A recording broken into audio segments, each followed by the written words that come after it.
사도행전 13장은 이방인의 사도로 부르심을 받은 사도 바울이 선교사로 파송받는 장면으로 그 위대한 선교의 여정이 시작되는 부분이 오늘 이 본문부터 시작이 됩니다. 오늘 본문을 통해서 함께 나누기를 원하는 것은요, 이 사도 바울을 파송한 안디옥 교회에 대한 이야기입니다. 사실 안디옥 교회가 없었더라면 사도 바울 역시 사도로 또 이방인의 선교사로 이렇게 파송받는 일은 한참 뒤로 늦추어졌을 것입니다. 다들 아시다시피 안디옥 교회는 세상에 복음을 전하기 위한 선교의 중심지가 되지요. 진정한 세계 선교의 시작이 된 교회가 바로 이 안디옥 교회라고 할 수 있겠습니다. 오늘날 전 세계 모든 교회의 모교회가 또 안디옥 교회라고 할 수 있겠죠. 하나님은 분명 하나님의 사람을 세우시고 그 사람을 통해서 하나님은 역사에 가십니다. 그러나 성경은 이 믿음의 사람, 하나님의 사람과 함께 주님의 몸된 교회를 세우시고 그 교회를 통해서 역사해 가신다는 사실을 저와 여러분이 아셔야 합니다. 그러니까 교회 없이 세워지는 믿음의 사람은 없습니다. 교회 없이 쓰임받는 사람은 없습니다. 하나님은 언제나 하나님의 일들을 주님의 몸된 교회를 통해서 사람을 세워가시면서 그렇게 일해 가시죠. 단순히 이름만 교회가 아니라 진정한 주님의 몸된 교회요, 또 하나님을 기쁘시게 하는 그 교회를 통해서 주님은 일하신다는 것입니다. 안디옥 교회가 어떻게 하나님을 기쁘시게 했고 또한 하나님께 쓰임받을 수밖에 없는 교회가 될 수 있었는지 오늘 그 부분에 대한 이야기를 짧지만 이 세 절에 걸쳐서 함께 이 세 절을 살펴보면서 나누기를 원합니다. 오늘 이 사도행전 13장 1절에서 3절 아주 짧은 절이지만 이 세 절에서 안디옥 교회가 어떠한 교회인지를 우리에게 소개해주고 또한 보여주고 있습니다. 우리 그 은혜 교회가 또한 본받아야 하고 계속해서 교회란 이것이다라고 하는 청사진으로 그려가야 할 교회의 단편적인 모습 가운데 하나가 바로 이 모습입니다. 첫 번째는 뭐냐면 이 안디옥 교회는 그리스도 안에서 하나 된 교회였다는 것입니다. 그리스도 안에서 하나 된 교회. 오늘 본문 1절을 제가 다시 한번 읽어드리겠습니다. 안디옥 교회에 선지자들과 교사들이 있으니 곧 바나바와 니게르라 하는 시므온과 구레네 사람 루기오와 분봉왕 헤롯의 젖동생 마나엔과 및 사울이라. 이 사도행전을 기록한 누가는 오늘 본문 13장 1절에서 안디옥 교회를 소개할 때 먼저 그 교회의 선지자들과 교사의 무리, 그러니까 그 교회의 리더 그룹의 구성원들을 먼저 소개를 합니다. 우리 교회가 속한 교단으로 비유한다면 당회나 혹은 교회의 중직자들이나 혹은 소그룹 리더들이라고도 할 수 있겠죠. 어쨌든 그런 소그룹 리더들을 소개하는데 그 리더들을 5명을 소개합니다. 그런데 이 소개된 리더들은 그 숫자만큼이나 인종, 국적, 민족, 혈통, 학력 수준 또 사회적인 지위가 다양했습니다. 먼저 한 인물씩 잠깐 간략간략하게 살펴보겠습니다. 첫 번째 인물 바나바는 안디옥 교회의 지도자로 유대인 그리스도인이었습니다. 두 번째 인물 시므온은 이 니게르라고 불렸다는 거죠. 니게르라고 하는 라틴어 별명이 있었는데 이 니게르라는 뜻이 거무스름한 피부를 가진이라는 뜻입니다. 그래서 시므온은 아마도 까무잡잡한 피부를 가지고 있었던 사람이었던 것 같습니다. 어떤 분들은 이 사람이 예수님의 십자가를 함께 진 구레네 시몬이라고 보는 분들도 계시는데 사실 이 부분에 대해서 정확하게 밝혀진 바는 없습니다. 세 번째 인물 루기오는 구레네 사람입니다. 이 구레네는 지금의 북부 아프리카 지역입니다. 그러니까 루기오는 북아프리카 출신이라는 것이죠. 정확하게 이 사람이 어떤 그 민족이 어느 민족이고 디아스포라 유대인인지 아니면 헬라인인지 어떤 인종이나 민족은 정확하게 나와 있지는 않지만 출신 지역은 이 북아프리카 지역이라는 것입니다. 그리고 네 번째 인물 마나엔, 우리 개역개정 성경에는 분봉왕 헤롯의 젖동생이라고 번역이 되어 있는데요. 이것은 다른 번역을 보면 그냥 헤롯 왕가의 사람 이렇게 번역이 되어 있습니다. 그러니까 헤롯 왕실의 가족 구성원이었다는 겁니다. 여러분, 우리가 몇 주 전에 나누었지만 헤롯 가문이 어떤 가문입니까? 먼저 헤롯 대왕, 예수님이 태어났을 당시에 이 소식을 듣고 자신의 왕권을 유지하기 위해서 베들레헴에 사는 2살 미만의 아이들을 싹 죽였습니다. 그리고 그 헤롯 대왕의 둘째 아들 헤롯 안티바스, 헤롯 안티바스는 동생의 아내와 결혼을 하죠. 세례 요한이 이것을 비난하니까 감옥에 가두었다가 아내의 사주를 받은 딸의 부탁에 의해서 이 세례 요한을 처형시킵니다. 그리고 예수님을 신문했던 왕 또한 이 헤롯 안티바스입니다. 그리고 우리가 지지난주인가요? 헤롯 아그리빠, 이 헤롯 아그리빠는 야고보 사도를 처형시키고 베드로도 죽이려고 했던 이 악한 왕입니다. 이 마나에는 그런 헤롯 왕가의 사람입니다. 헤롯 왕가의 왕실 구성원이었어요. 그러니까 헤롯 왕가의 혈통을 가지고 있는 헤롯 가문의 사람이었습니다. 그러니까 지금 그 사람이 안디옥 교회의 지도자 가운데 한 사람이 된 겁니다. 오늘날로 좀 비유를 하자면 나치 활동을 하면서 유대인 학살을 했던 인물 중에 한 사람이 이스라엘 국회의원이 된 겁니다. 그렇게 생각하시면 되겠습니다. 나치 활동하면서 유대인을 학살했던 사람 중에 한 사람이 지금 이스라엘 국회의원 하고 있는 겁니다. 자, 그리고 마지막으로 이 바울이죠. 이 사도 바울은 수준 높은 교육을 받은 유대인 율법학자이기도 하고 또 로마의 시민권자이기도 합니다. 최고의 엘리트 중에 한 사람인 엘리트 중에 엘리트가 바로 이 사도 바울이죠. 그러니까 이 5명의 안디옥 교회 리더는 어쩌면 그 5명의 숫자보다도 더 다양한 배경을 가지고 있는 겁니다. 그들은 달라도 너무 달랐습니다. 그들이 가지고 있는 은사와 재능이 다르고 그들의 외모와 성격이 다르고 좋아하는 것과 싫어하는 것이 다르고 성장 배경이 다르고 그들이 예수님을 믿기 전에 추구했던 삶의 가치도 다르고, 그러니까 그들 각자가 가지고 있는 대부분의 것들이 너무도 다른 거예요. 너무도 다른 거예요. 그런데요, 누가가 안디옥 교회를 소개하면서 가장 먼저 안디옥 교회의 리더 그룹의 구성원을 소개하고 있는 것은 그 모습이, 누가는 유대인이잖아요. 그 모습이 이전의 유대 공동체에서는 결코 찾아볼 수 없고 또한 세상의 어떠한 형태의 공동체에서도 찾아볼 수 없는 정말로 교회만의 구별된 모습을 가지고 있었기 때문입니다.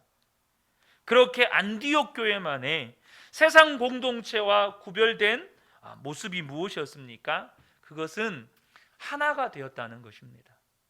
그것도 그리스도 안에서 하나가 되었다는 거예요. 그렇게 다른데도 불구하고 그들은 하나가 되어서 안디옥 교회의 지도자들이 되었고, 또 안디옥 교회가 세계 선교의 시발점이요 중심지가 되는 일에 쓰임받는 교회로 그들은 세워갑니다. 여러분, 우리가요 한국을 세계에 자랑할 때 자랑하는 것 중에 하나가 단일 민족이라는 겁니다. 이 단일 민족이라는 것을 자랑하는 우리나라조차 국회를 보면 상대방 정당을 어떻게 해서든지 깎아내리고 또 그들의 정권을 내가 더 뺏어오려고 하고, 심지어 같은 정당 안에서조차도 의견과 생각이 다르다는 이유로 배척하고 다투고 갈등이 일어납니다. 그런데 하물며 그 5명의 구성원들이 출신 배경이 너무나도 달라요. 그렇게 다른데도 이들은 안디옥 그들은 어떻게 이렇게 하나가 되었고 안디옥 교회를 주님의 몸된 교회로 세워가는 일에 쓰임 받고 있습니까? 어떻게 그들은 그렇게 하나가 됐을까요? 그들은 다른 것이 너무나도 많은데 한 가지 공통점을 가지고 있었습니다. 그것은 뭐냐면 그들은 다 예수 그리스도로 말미암아 구원받았다는 사실이에요. 그들은 한결같이 예수님을 주와 그리스도로 고백하는 분명한 믿음을 가지고 있었다는 거예요. 그들은 분명히 예수님이 나의 주님이셨고 나의 하나님이셨고 하나님께서 그들에게 베풀어 주신 놀라운 십자가 구원과 사랑을 경험했다는 것이었습니다. 특별히 그들이 처절하게 처절하게 경험한 것 중에 하나가 뭐냐면 하나님이 그들에게 베푸신 구원에 차별이 없었다는 거예요. 여러분, 지금도 유대주의자들, 그들은요 오직 유대인만 구원받는다고 믿습니다. 오직 유대인만 구원받아요. 그것은 사도 바울이 철저하게 무너뜨리려고 했었던 유대인의 막힌 담이었습니다. 그들은 철저하게 유대인과 이방인들을 차별했습니다. 그들 안에 이방인은 지옥의 땔감이라고 하는 확고부동한 믿음이 있었어요. 그런데 예수 그리스도 안에는요 구원의 차별이 없는 거예요. 민족을 차별하지 않고 혈통을 차별하지 않고 국가를 차별하지 않고 출신 지역을 차별하지 않고 그가 가지고 있는 신분을 차별하지 않고 그가 가진 사회적 지위를 차별하지 않는 거예요. 로마서 1장 16절에 보면 내가 복음을 부끄러워하지 아니하노니 이 복음은 모든 믿는 자에게 구원을 주시는 하나님의 능력이 됨이라. 여러분, 이 복음은요 믿는 모든 사람에게 구원을 줍니다. 그 사람의 신분 가리지 않고요, 그 사람이 어떤 사회적 지위 가리지 않고요, 그 사람의 민족이나 혈통 가리지 않고, 지금 우리가 그냥 신분이 없는, 그러니까 신분이 평등한 양반 상놈이라고 하는 이런 귀족 신분, 천민 신분이 없는 그런 평등한 사회 속에서 살아가니까 믿는 모든 자에게 구원을 주시는 하나님의 능력이다, 이것이 별로 피부에 와닿지 않을 수 있어요. 그러나 2000년 전에는요 철저한 신분주의 사회였고, 철저한 민족주의 사회였고, 철저한 계급주의 사회였고, 철저한 여러분 그 사람이 가지고 있는 사회적 지위로 그 사람의 모든 게 평가받던 그런 시대였습니다. 그러니까 노예들은 구원 못 받아요. 이방인들 구원 못 받아요. 피부가 까매면요 구원 못 받는 거예요. 그런데 예수를 믿었더니 믿는 모든 자에게 구원을 주시는 거예요. 그들은 그런 하나님의 사랑으로 구원을 받았어요. 그래서요 여러분, 예수님을 주와 그리스도로 믿는다는 것은 이제 원수된 것이 없어졌다는 말입니다.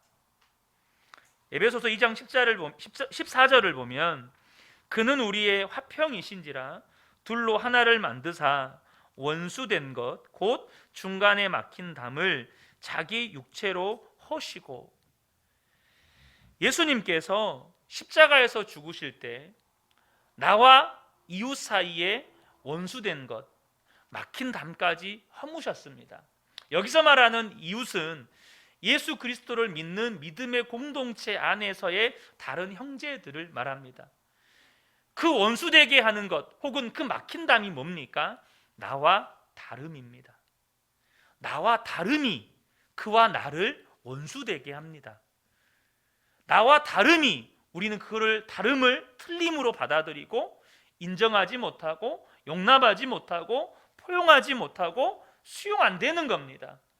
예수 그리스도 밖에 있을 때는요 유대인들은 철저하게 이 유대인들의 이 선민의식, 하나님께 택함 받았다는 이 선민의식 하나로 모든 민족들을 차별시켰습니다. 근데 그리스도 예수 안에 있을 때 그 십자가가 우리 안에, 나와 예수 그리스도 안에 있는 모든 사람들을, 나와 너를 구분하던 이 막힌 담, 원수된 것을 허물어 버렸다는 겁니다. 이 원수된 것, 막힌 담이 허물어졌다는 말은요 이제 나와 다른 사람을 구별하는 기준, 다른 사람을 정죄하고 판단하는 기준이 없어졌다는 거예요. 그래서 미운 사람이 없어졌다는 말입니다. 이제는 꼴보기 싫은 사람이 없어졌다는 말이에요. 나와 다름이 문제가 되지 않아요. 심지어 내가 그토록 내 기질상, 우리 사람의 기질이라는 게요, 기질적으로 나와 정반대되는 기질, 혹은 이 사람의 어떤 성향상 내가 어떤 싫어하는 특별한 성향들이 있어요. 그런데 심지어 내가 그토록 싫어하는 모습을 가지고 있는 성도여도 사랑하는데 문제가 없어졌다는 거예요. 어떻게 그럴 수 있습니까? 예수님의 십자가 사랑이 그것을 가능하게 합니다. 예수님의 십자가 사랑을 경험할 때 우리는 깨닫게 되는 게 하나가 있습니다. 뭡니까? 내가 어떤 죄에서 용서함을 받았는지를 깨닫게 됩니다. 여러분, 여러분이 깨닫는 죄의 심각성은 어떤 것입니까? 여러분이 깨닫는 죄의 심각성은 뭔가요? 여러분, 죄는요, 사람이 아무리 끊어내려고 몸부림쳐도 끊어지지 않는 게 죄입니다. 예수님 없이는 아무리 끊어내려고 해도 안 끊어지는 게 죄예요. 왜요? 우리가 죄 덩어리라서 그래요. 생각하는 게 죄고, 입에서 나오는 말이 죄고, 내가 듣는 게 죄고, 보는 게 죄고, 내가 말하는 게 죄고, 내가 행동하는 게 죄예요. 그런데 도저히 끊어낼 수 없는 그 죄가 예수 그리스도 안에서 다 씻어져 버렸어요. 다 완전히 깨끗함 받아버렸어요. 그래서 사도 요한이요, 그러한 하나님의 사랑 때문에 그 하나님의 사랑을 경험한 사람들에게서 나타나는 증거를 이렇게 이야기합니다. 요한일서 3장 10절에 그 형제를 사랑하지 아니하는 자는 하나님께 속하지 아니하니라. 요한일서 4장 21절에 우리가 이 계명을 주께 받았으니 하나님을 사랑하는 자는 또한 형제를 사랑할지니라. 여러분, 우리가 예수님을 믿습니다. 근데 예수님을 믿지만 여전히 내 안에 사랑하지 못하고 용서하지 못하고 아직도 밉고 또 싫은 사람이 있다면 우리가 한번 자신을 곰곰하게 돌아보아야 할 것이 뭐냐면, 우리가 지금 하나님의 사랑에서 멀리 떨어져 있는 겁니다. 하나님의 사랑의 저 끝터리 변두리에 있는 거예요. 그러니까 사랑이 안 돼요. 용서도 안 되고 용납도 안 되고 다름이 수용도 안 되고 포용도 안 되고 이해도 안 돼요. 그러므로 저와 여러분이 어디에서 떨어졌는지를 돌아보고 그 하나님의 사랑 안으로 깊이 들어오셔야 돼요. 여러분, 교회가요, 하나님의 뜻 안에 있다는 분명하고 뚜렷한 이 한 가지 증표는 뭐냐면, 비록 서로가 너무나도 다르지만 그럼에도 불구하고 그리스도의 사랑으로 하나 되는 거예요. 그것이 그 교회는 하나님의 뜻 안에 있구나, 이거를 발견하게 되는 거예요. 여러분, 예수 그리스도 없이도 일은 될 수 있어요. 예수 그리스도 없이도 여러분 큰 일은 할 수 있어요. 그러나요, 예수 그리스도 없으면 사랑은 안 돼요. 예수 그리스도가 없으면 하나는 안 돼요. 예수 그리스도가 없으면 용서는 안 되는 거예요. 여러분, 우리가 하나님의 뜻 안에 있다는 거, 그것은요, 교회가 지금 잘 굴러가고 있다, 교회가 뭔가 일이 착착착착 진행되고 있다, 그게 아니에요. 우리가 하나님 안에 있다는 것은 교회가 뭔가 문제도 많고, 교회가 뭔가 좀 어려워 보이고, 교회가 뭔가 힘할 태기도 없어 보이는데 여전히 그 교회 성도들은 그리스도 안에서 하나인 거예요. 서로를 격려하고 서로를 축복하고 서로를 붙들어주고 그러는 거예요. 두 번째, 오늘 안디옥 교회의 모습을 또 사도 누가는 우리에게 소개를 하는데요, 이 안디옥 교회는 어떤 교회였냐면 말씀을 존귀하게 여기는 교회였다는 거예요. 말씀을 귀하게 여기는 교회. 오늘 2절 말씀을 보겠습니다. 주를 섬겨 금식할 때에 성령이 이르시되 내가 불러 시키는 일을 위하여 바나바와 사울을 따로 세우라 하시니, 누가는 안디옥 교회를 금식하며 주님을 섬기는 교회라고 소개를 합니다. 그들은 주님을 예배하는 일, 섬긴다는 말은 다른 번역을 보면 예배했다라는 말인데요, 주님을 예배하는 일에 있어서 주님께 초점을 맞추기 위해서 기꺼이 금식하는 일을 주저하지 않았다는 겁니다. 그들은 육체의 양식보다 영의 양식, 곧 하나님의 말씀을 더 귀하게 여겼다는 거예요. 그들은 이 말씀을 굳게 믿었습니다. 마태복음 4장 4절에 보면 예수께서 대답하여 이르시되 기록되었으되 사람이 떡으로만 살 것이 아니요 하나님의 입으로부터 나오는 모든 말씀으로 살 것이라 하였느니라 하시니, 그들은 이 말씀을 굳게 믿었어요. 무슨 말입니까? 안디옥 교회가 하나님의 말씀을 먹어야 우리가 산다는 걸 믿은 거예요.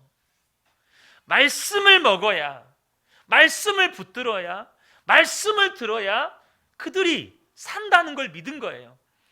육체를 살게 하는 그 육체의 양식을 며칠 안 먹더라도 우리가 반드시 영의 양식인 하나님의 말씀은 먹어야 된다.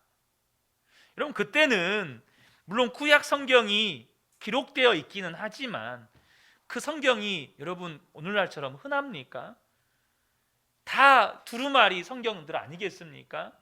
또한 그 성경들이 다 조각조각 권별로 나뉘어져 있고 그 구약성경 한 권도 수십 개의 두루마리로 되어 있으니까 구약 성경을 누가 쉽게 보겠어요? 그러니까 그들은 그때 당시엔 말씀을 어떻게 듣습니까? 성령의 감동을 받은 지도자의 입술을 통해서 선포된 말씀을 통해서 하나님의 음성을 듣는 거예요. 근데 그때를 놓쳐버리면 말씀 듣기가 힘든 거예요. 그러니까 그들은 그 시간에 모여서 바나바나 바울이나 혹은 다른 지도자들을 통해서 말씀이 선포되어질 때 그 말씀 속에서 하나님의 음성을 들으려고 금식하면서 그 시간을 준비했고 금식하면서 하나님의 말씀 앞에 섰다는 거예요. 말씀 들으려고, 내게 들려주시는 하나님의 음성 들으려고 그렇게 그 자리에 섰다는 거예요. 여러분, 안디옥 교회가 그토록 하나님의 말씀을 존귀하게 여길 때 안디옥 교회 안에는 그들이 하나님의 말씀을 존귀하게 여겼다는 뚜렷한 증거, 뚜렷한 열매가 있습니다. 그게 뭐냐면 성령께서 그들에게 말씀하시는 역사가 있었다는 거예요. 성령께서 하늘에서 육성으로 들려주셨단 말이 아니고요, 성령께서 지도자를 통해서 그들에게 말씀을 강론하고 말씀을 가르칠 때 그들에게 강력하게 들려주시는 하나님의 음성을 그들은 들었다는 거예요. 저는 우리 근혜교회 성도님들이요, 예배를 통해서 나에게 강력하게 말씀하시는 하나님의 음성을 듣게 되시기를 축복합니다. 때로는 여러분, 저와 여러분이요, 주님, 내가 하나님 말씀 듣고 싶어요. 내가 말씀을 듣지 않고는 주님 못 살 것 같습니다. 때로는 금식을 해서라도 나에게 정말로 선명하게 말씀하시는 하나님의 음성을 들으려고 우리가 그렇게 하나님 말씀을 존귀하게 여기는 믿음의 태도가 있어야 된다는 거예요. 구약시대 때부터 현재에 이르기까지 하나님이 하나님의 백성들에게 말씀하심에 있어서 한결같은 공통점, 한결같은 원리가 있다면 하나님의 말씀을 사모하고 존귀하게 여기는 백성들에게 하나님께서는 분명하게 말씀하셨다는 거예요. 역으로 말씀을 사모하지 않고 하찮게 여길 때는 하나님은 침묵하셨다는 거예요. 그리고 그때는 하나님의 백성들에게 영적인 암흑시대였어요. 여러분이 개인적으로 예배 가운데 하나님께서 내게 들려주시는 말씀을 듣고 있지 못하다면 지금은 여러분이 개인적으로 영적인 암흑시대에 들어가 있는 거예요. 여러분 아셔야 돼요. 물론 성경을 통해서, 성경을 읽으면서 여러분들이 말씀을 들으시겠죠, 말씀을 읽겠죠. 하지만 여러분 분명히 아셔야 돼요. 여러분이 예배 드리고 있음에도 불구하고 예배 가운데 하나님께서 말씀하시는 것을 듣지 못하고 있다면 여러분 각자 개인으로는 영적인 암흑 속에 들어가 있는 거예요. 사무엘서 3장 1절과 2절을 보면 이스라엘의 마지막 사사 시대였던 엘리 제사장 시대 때 그들의 이 사사시대 때의 이스라엘 백성의 영적 상태를 이야기해 줍니다. 아이 사무엘이 엘리 앞에서 여호와를 섬길 때에는 여호와의 말씀이 희귀하여 이상이 흔히 보이지 않았더라. 사무엘이 어렸을 때 이스라엘 백성들의 영적 상태, 사사시대의 마지막 그 시대 때에 이스라엘 백성들은 영적 암흑기가 최절정으로 치닫습니다. 이스라엘 백성의 영적 암흑기가 최절정으로 치달아요. 그래서 온 백성들이, 그 수백만의 온 백성들이 하나님의 음성을 듣지를 못해요. 그 수백만의 하나님의 백성들, 여러분 이걸 오늘날로 이야기하면 교회잖아요. 교회. 수백만 명이 모이는 교회인데 그 중에 어느 한 사람도 하나님의 말씀을 듣는 사람이 없어요. 이게 얼마나 비극입니까? 그런데 그렇게 이스라엘 백성들이 하나님의 침묵, 영적인 암흑 시대를 보내고 있었던 이유가 2절에 나옵니다. 2절에 이스라엘의 영적 상태를 대변해 주는 인물 엘리 제사장. 엘리의 눈이 점점 어두워 가서 잘 보지 못하는 그때에 그가 자기 처소에 누웠고. 지금 이 시기가 어떤 시기입니까? 블레셋과의 전쟁하던 시기입니다. 근데 엘리 제사장은 나이가 많아. 이건 문자적으로는 나이가 많고 실제적으로 육체적인 눈이 어두웠고 그래서 잘 보지 못해서 침소에 누워 있었다는 의미입니다. 근데 영적으로 해석하면 엘리는 영적으로 눈이 어두웠고 엘리의 몸은 비대했고 비대했다는 것은 엘리의 온통 관심은 육적인 것에 있었다는 거예요. 그리고 이스라엘 백성들이 블레셋과 전쟁하고 있으면 백성의 지도자인 영적인 지도자인 제사장은 뭐 해야 돼요? 모세가 이스라엘 백성들이 아말렉과 싸울 때 뭐 했습니까? 산에 올라가서 기도했잖아요. 근데 엘리 제사장은 침소에서 누워 자요. 그것이 이스라엘 백성들의 영적 상태를 보여주는 거예요. 온 백성이 하나님의 말씀에 관심은 없고 그들의 온통 관심은 자신의 육체의 욕망, 자기의 뜻을 이루고 자기의 계획을 이루고 자기의 육체가 원하는 것을 이루는 데 관심이 있었어요. 여러분 이 사무엘서가 사사기서에 바로 연결되는 거 아시죠? 그 중간에 있는 룻기나 이것은 다 사사시대 때 있었던 일들을 이야기합니다. 그러니까 이 사사시대에서 사무엘로 넘어가는 그때 사사기 17장을 보면 사사기 시대 때의 상황을 정확하게 이야기하죠. 그때 이스라엘의 왕이 없었으므로 사람마다 자기 소견에 옳은 대로 행하였더라. 이 무슨 말입니까? 그들은 하나님의 말씀에 관심이 없었고 내가 원하는 거, 내가 하고 싶은 거, 내 뜻과 계획, 내 욕망을 이루는데 온통 관심이 있었어요. 그러니까 하나님께서 그 백성들을 향하여서 침묵하세요. 그 백성들을 향해서 아무 말도 하지 않으십니다. 그러나 어린 사무엘에게 하나님이 나타나시고 그에게 말씀해 주십니다. 분명 사무엘에게 나타나시고 말씀하신 것은 하나님이시고 그것이 사무엘에게는 은혜입니다. 하나님 언제나 아브라함도 마찬가지고 하나님이 택하신 사람들은 언제나 하나님이 먼저 찾아오셔요. 하나님이 먼저 계시하셔요. 이것은 누구나 예외가 없어요. 하나님이 찾아오셨으니까 그러죠. 그러나 여러분 하나님이 사무엘에게 찾아오셨을 때 사무엘이 한 번도 하나님의 음성 들어본 적도 없고 그러니까 어떻게 해야 될 줄도 모르고 심지어 하나님이 부르실 때 엘리 제사장이 부른 줄 알고 엘리한테 쪼르륵 달려가잖아요. 아무것도 몰랐어요. 근데 엘리 제사장이 하나님이 부르시는구나. 그러면 너 하나님이 또 부르시면 이렇게 대답해라라고 가르쳐 주죠. 사무엘서 3장 10절에 사무엘의 반응입니다. 여호와께서 임하여 서서 전과 같이 사무엘아 사무엘아 부르시는지라. 사무엘이 이르되 말씀하옵소서 주의 종이 듣겠나이다. 여러분 사무엘이요 분명히 하나님이 먼저 나타나신 것도 은혜고 엘리 제사장이 하나님이 부르시면 이렇게 해라라고 가르침 받은 것도 사무엘의 의사는 하나도 반영된 게 없어요. 근데 여러분도 똑같지 않습니까? 하나님 먼저 저와 여러분의 삶에 나타나셨고 하나님이 먼저 찾아오셨고 또한 지금까지 신앙생활 해오면서 주님이 말씀하실 때 이렇게 반응해라고 수없이 들었고 근데 사무엘과 우리의 차이점이 뭡니까? 사무엘은요 하나님의 말씀을 아무것도, 그 어떤 것도 자기 생각이나 자기 판단으로 이것저것 재지 않았어요. 그리고 오로지 주님 말씀해 주세요. 제가 듣고 싶어요. 주님 말씀하시면 제가 정말 듣고 싶습니다. 이거 하나밖에 없었어요. 주님이 내게 말씀해 주시면 나는 정말 듣고 싶습니다. 여러분, 한나가요, 사무엘의 어머니 한나가 그러잖아요. 그 타락한 종 엘리 제사장의 그 말 속에서 여러분, 한나는 하나님의 축복의 메시지를 받습니다. 사랑하는 성도 여러분, 그런 사무엘에게 주어진 은혜가 뭡니까? 사무엘상 3장 19절과 20절에 보면 사무엘이 자라매 여호와께서 그와 함께 계셔서 그의 말이 하나도 땅에 떨어지지 않게 하시니 단에서부터 브엘세바까지 온 이스라엘이 사무엘은 여호와의 선지자로 세우심을 입은 줄을 알았더라. 주님이 함께 계셨고 그의 말은 다 이루어 주셨고 온 이스라엘 백성들이 사무엘을 하나님의 선지자로 인정하게 됐어요.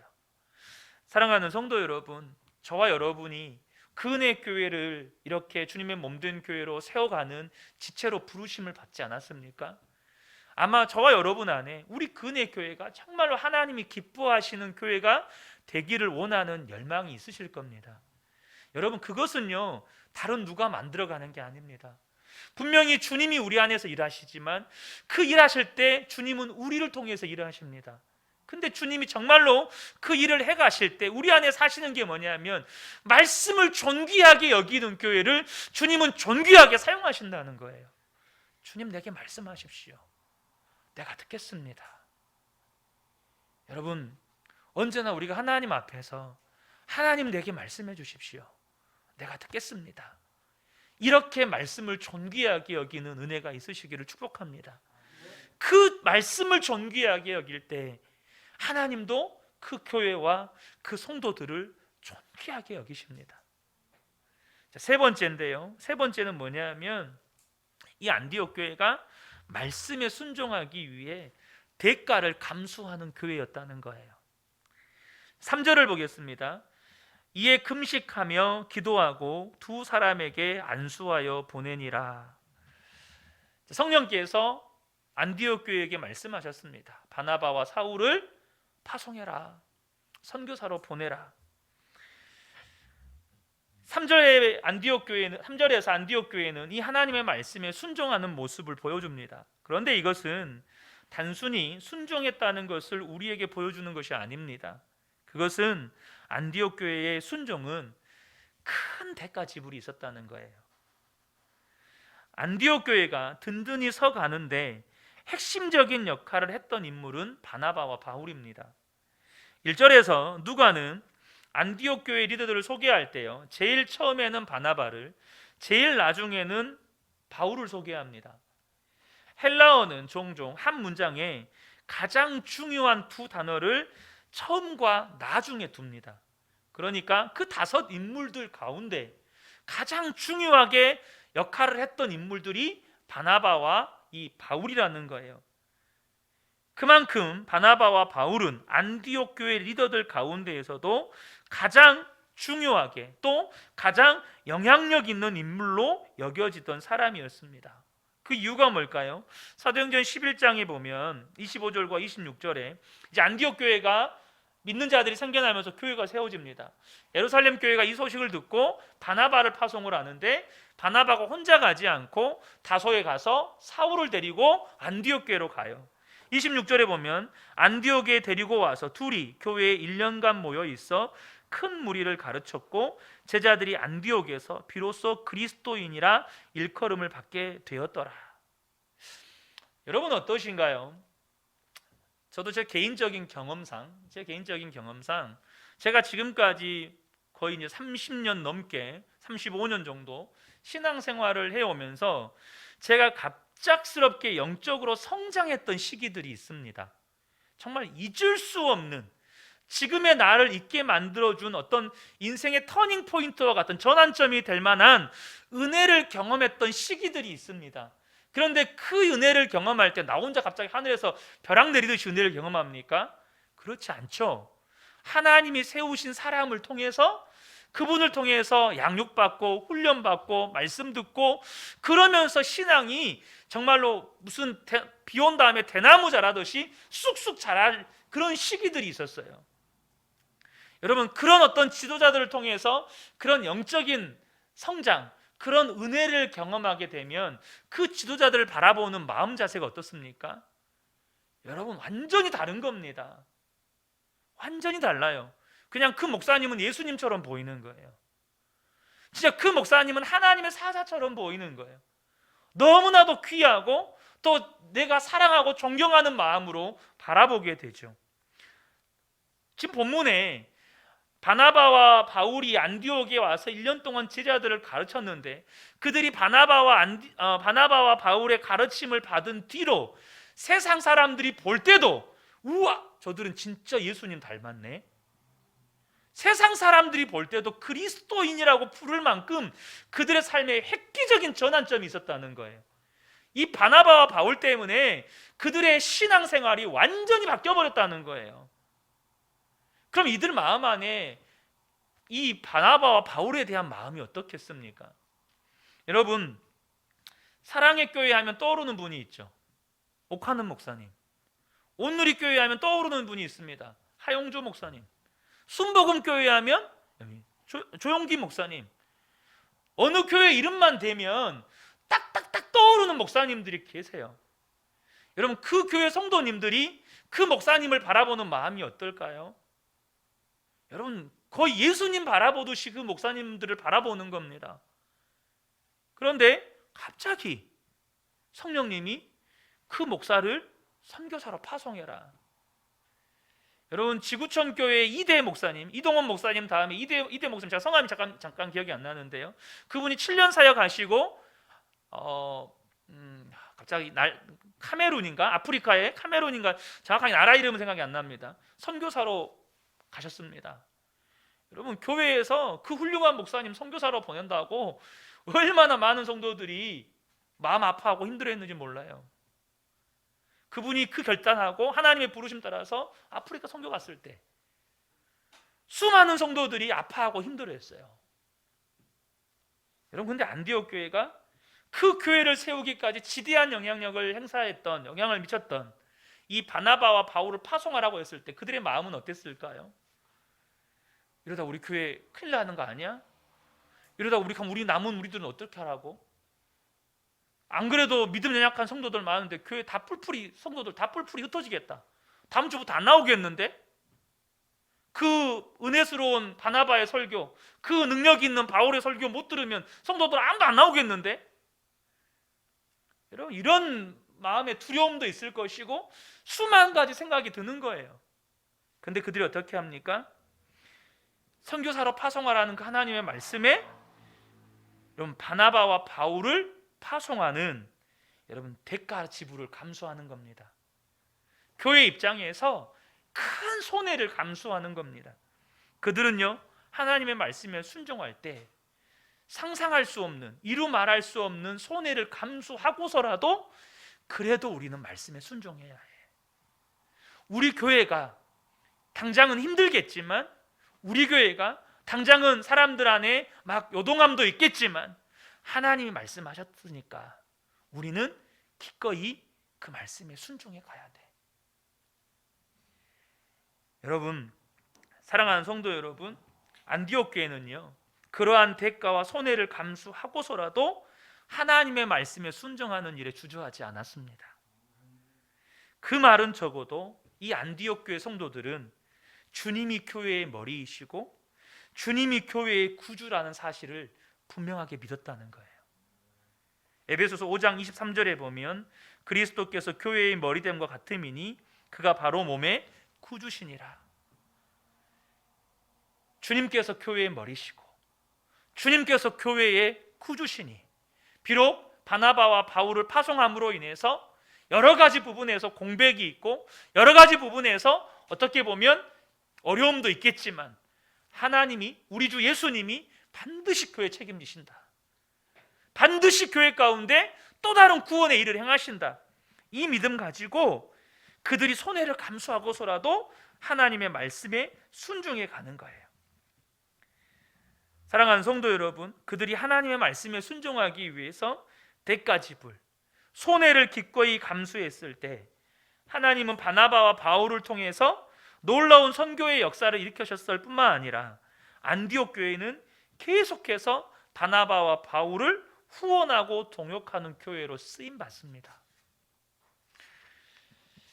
저는 오늘 본문 말씀 짧지만 이 1절부터 3절까지 너무 짧은 구절이에요. 근데 이 말씀을 보는 순간 안디옥 교회의 모습이 그려지는 거예요. 그냥 안디옥 교회의 영적인 모습이 그려지는 거예요. 여러분, 이것이 교회의 청사진입니다. 교회는 그렇게 세워져 가는 겁니다. 그리스도 안에서 하나 되는 교회. 용서 못하는 사람이 없고 사랑 못하는 사람이 없고 이제 교회 안에서 미운 사람이 없어요. 교회 안에서 싫은 사람이 없습니다. 왜요? 우리는요, 그 하나님의 십자가 사랑을 깊이 경험한 사람들이니까, 내가 어떤 죄에서 구원받았다는 걸 아니까 이제는 우리 안에 원수된 모든 것이 무너져 버렸어요. 더 이상 누군가를 판단하고 정죄하고 누군가를 향해서 비난을 날리는 기준이 사라져 버렸어요. 우리 안에는 예수님의 사랑만 있는 거예요. 두 번째가 말씀을 존귀하게 여겨요. 말씀을 존귀하게 여겨요. 때로는 어느 날은 예배드렸는데 하나님이 내게 말씀하시지 않은 것 같아요. 말씀이 안 들리는 것 같아요. 그러면 금식을 해서라도 하나님 내게 말씀해 주세요. 내가 주의 말씀을 들어야 살겠습니다. 주의 말씀을 들어야 내가 살 것 같습니다. 구하는 거죠. 그리고 하나님이 말씀하셨을 때 어떤 손해, 어떤 대가 지불을 감수하고서라도 그 말씀에 순종하는 것을 주저하지 않는 교회. 그러면 하나님 반드시 그 교회를 통해서 하나님 나라를 확장해 가십니다. 저는 우리 근혜 교회가 여러분 말씀대로 세워지기를 간절히 소망합니다. 우리가 교회가 세워지고 이 교회 안에서 신앙생활 해갈 때 무엇 때문에 우리가 신앙생활 합니까? 만약에 내가 예수 믿고 복받는 것이 신앙생활의 전부라면 여러분 불교 믿는 것이 훨씬 더 좋습니다. 다른 종교 믿는 게 훨씬 더 좋아요. 왜냐하면 거기는 복만 빌면 되거든요. 근데 기독교는요, 죽으라 그래요. 기독교는 예수 믿으면 아니 죽으라고 한 게 넌 죽었다 그래요. 십자가에서 우리는 죽었대요. 살라고 왔는데, 복 받으려고 왔는데 자꾸 죽었다고 해요. 사랑하는 성도 여러분, 근데 내가 죽어야 예수가 살고 예수가 살면 내가 사는 겁니다. 그러면 우리 근혜 교회가요, 비록 지금 우리 근혜 교회가 시작 단계에서 여러 가지 것들이 부족해 보이지만 여러분, 믿음은 바라는 것들의 실상이고 보지 못하는 것들의 증거입니다. 하나님이 세우셨으니 하나님의 약속의 말씀대로 하나님께서 이루어 가실 것들을 기대하고 그 약속의 말씀 붙잡고 우리가 계속해서 말씀에 반응해 가면 하나님이 일하십니다. 저는 우리 근혜교회 안에 이 안디옥 교회를 세워가셨던 그 하나님의 은혜의 역사가 우리 모든 근혜교회 성도님들의 가정과 또 우리 교회 안에 임하시기를 예수 그리스도의 이름으로 축복합니다. 아멘.